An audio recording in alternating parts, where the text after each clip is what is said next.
Hi hello friends, welcome back to our channel Madhuri ideas. నేను మీ మాధురిని అండి.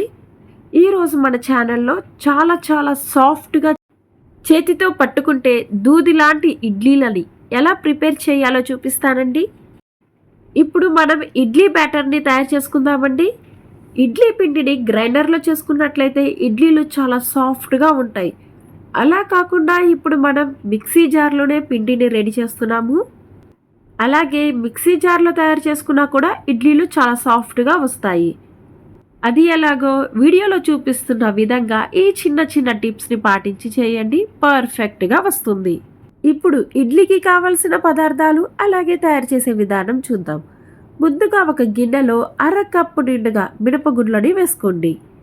ఇలా మెజర్మెంట్స్ కప్పే కాకుండా మీ ఇంట్లో ఏ కప్పు ఉన్నా సరే ఆ కప్పు ద్వారానే కొలతల్ని తీసుకోండి. ఇలా అరకప్పు అంటే మన ఇంట్లో చిన్న టీ గ్లాసులు ఉంటాయి కదా, దానితో సమానం అండి. మినపగుండ్లు వేసిన తర్వాత అందులోనే 1 టీ స్పూన్ మెంతుల్ని కూడా వేసుకోవాలి. ఇప్పుడు ఇందులో పప్పు ముడిగేంత వరకు నీళ్లను పోసి 2-3 గంటల వరకు నానబెట్టుకోవాలి. అలా 3 గంటలు నానిన తర్వాత మినపగుండ్లు చూడండి డబుల్ సైజుగా మారింది. ఇప్పుడు వీటిని మంచినీళ్ళలో 2-3 సార్లు బాగా కడగండి. దాని తర్వాత ఒక మిక్సీ జార్ని తీసుకొని అందులో ఈ మినపగుండ్లని వేసుకుందాం. అందులో కొంచెంగా నీళ్ళని పోసుకొని బాగా మెత్తగా ఫైన్ పేస్ట్లా వచ్చేంత వరకు మిక్సీ పట్టుకోవాలి. చూడండి వీడియోలో చూపిస్తున్న విధంగా ఇడ్లీ బ్యాటర్ అనేది ఈ విధంగా ఉన్నట్లుగా చూసుకోండి. ఇప్పుడు ఈ పిండిని ఒక గిన్నెలోనికి మార్చుకుందాం. దాని తర్వాత ఒక బౌల్లో 1.5 కప్పు వరకు ఇడ్లీ రవ్వని తీసుకోండి. అంటే 1 టీ గ్లాస్ నిండుగా మినపగుండ్లు అయితే 3 టీ గ్లాస్ నిండుగా ఇడ్లీ రవ్వని వేసుకోవాలి. ఇప్పుడు ఇందులో మంచినీళ్ళను పోసి 2-3 సార్లు వరకు బాగా కడగండి. అలా కడిగిన తర్వాత ఈ రవ్వని కొంచెంగా చేతితో రవ్వని తీసుకుంటూ నీళ్లు లేకుండా వడకట్టుకొని పిండిలోనికి వేసుకోవాలి. అలా రవ్వంతా వేసిన తర్వాత అందులో రుచికి తగినంత సాల్ట్ని వేసుకోవాలి. నేను ఇక్కడ 1 టీ స్పూన్ ఉప్పుని వేస్తున్నాను. ఇప్పుడు ఒక గరిటెని తీసుకొని ఈ పిండంతా కూడా బాగా మిక్స్ అయ్యేలా కలుపుకోవాలి.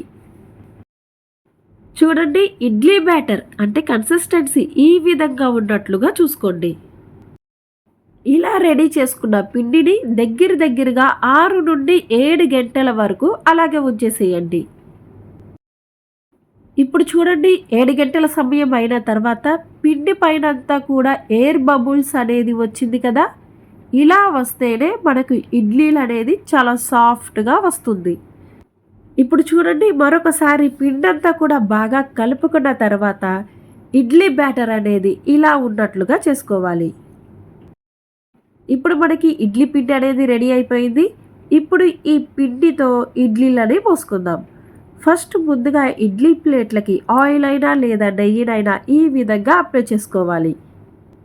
ఇలా అన్ని ఇడ్లీ ప్లేట్లకి ఈ విధంగా అప్లై చేసిన తర్వాత ఇప్పుడు ఇడ్లీ పిండిని పోసుకుందామండి.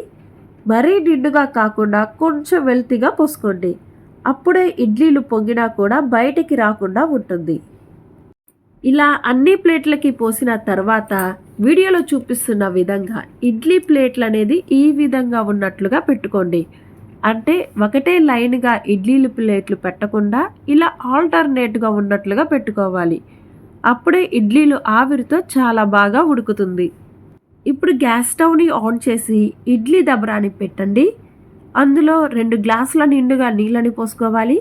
అంటే 500 ml వాటర్ని పోసుకోవాలి.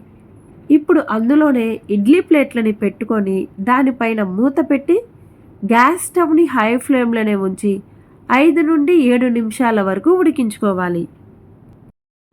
అలా 7 నిమిషాలు అయిన తర్వాత చూడండి ఆవిరి అంతా కూడా మనకు మంచిగా వస్తుంది కదా. ఇలా ఈ స్టేజ్లో ఉన్నప్పుడు గ్యాస్ స్టవ్ని ఆఫ్ చేసేయండి. మనం ప్రిపేర్ చేసిన ఇడ్లీలని సర్వ్ చేసుకోవడమే. అంతేనండి, మన ఇంట్లోనే చాలా సాఫ్ట్గా చేసుకోగలిగే ఇడ్లీలు రెడీ. మీరు కూడా మీ ఇంట్లో ట్రై చేసి మీకు ఎలా వచ్చిందో కామెంట్ సెక్షన్లో తెలపండి. ఈ వీడియో నచ్చినట్లయితే లైక్ చేయండి, షేర్ చేయండి, సబ్స్క్రైబ్ చేయండి. మళ్ళీ ఇలాంటి మరొక మంచి రెసిపీతో కలుసుకుందాం. అంతవరకు సెలవు. Bye bye.